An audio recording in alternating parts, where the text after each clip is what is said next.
Here are some lesser known, but very helpful tips and tricks to use during your next Step Arcade 4 run. In the church arena with the disciples, if you get trapped over in this corner, just use the little ramp which connects back to the center of the map. In first person perspective, you could also jump back into that corner. You can also pass through this side of the flogger while it's active without taking damage. In the first layer arena, the same principle with the floggers applies, as there's usually little passageways that you can safely scoop by without getting hit. In first person perspective, players are able to mantle atop these platforms in the first layer arena as well, and you can even mantle in this arena with the spiders too. Also, while in first person, the player is able to safely slide under the laser traps in the museum arena without getting zapped.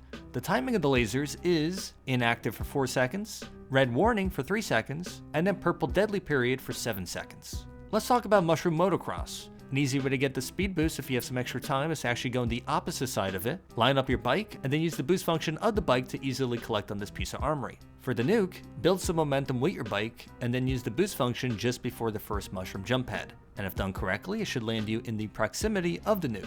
In the Accari exit hazard zone, you can obtain this extra life without wasting a speed boost. It might take you a few tries, but you need to wall jump off to your left, and then the player will be able to clip through and reach the extra life up top. Also, these circular saw traps near it will not damage the player if you're hugging the wall. An easy way to get past these boulders in Accari is to get on top of this railing to the left, move alongside it, and then jump over the rock. Then keep moving upwards to safety. If you purchase the Battle Barrels upgrade from the Slayer Mart first, and then the Reddens Barrel item later on, the Ren's barrel will actually spin 25% faster. In the top-down playlist, when you're using a mutant injection or rhino vehicle that is obtained during a round, you will have a minimum 4x score multiplier. And with these vehicles, you're also able to stand over down teammates in co-op and revive them. If you're in the Dark Crypt Hazard Zone and want to beat your buddies to some good loot, you could go over here and use a speed boost into the cage, which contains a treasure chest, and access to a spring pad that leads you up top. If you take the more traditional path and get caught by the spike log trap, you can actually safely pass by it by clipping through the left side of the trap. Just make sure not to fall off too much to the left.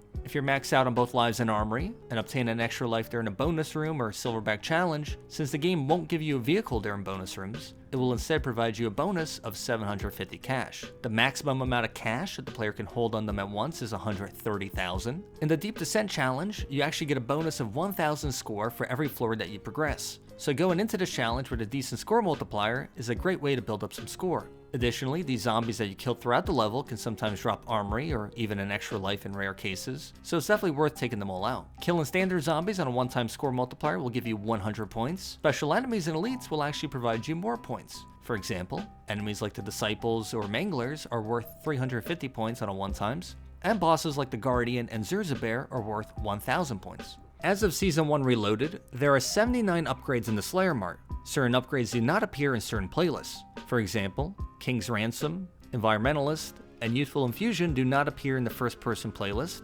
Old School Cool and Places to Be do not appear in solo matches. And finally, Arcade Break and Conspiracy do not appear in casual mode. If the player wants to multitask, you could start shopping in the Slayer Mart while also moving around the area and collecting loot. This is a good tactic to use in public matches to prevent teammates from exiting the bonus room before you're done with your shopping and collecting items, as areas like the Dark Crypt and Slayer arenas cannot be exited if a player still has their stored page opened. When your weapons are upgraded to either red or purple power level, they will actually have a Zombies Pack-a-Punch camo equipped. You can change these camos in the Zombies menu. Go to the Weapons tab at the top, then Zombies Skins, click on Pack-a-Punch camos, and then you can change the level 1 and level 2 camos to whatever you want your red and purple power level weapons to look like when playing DUA.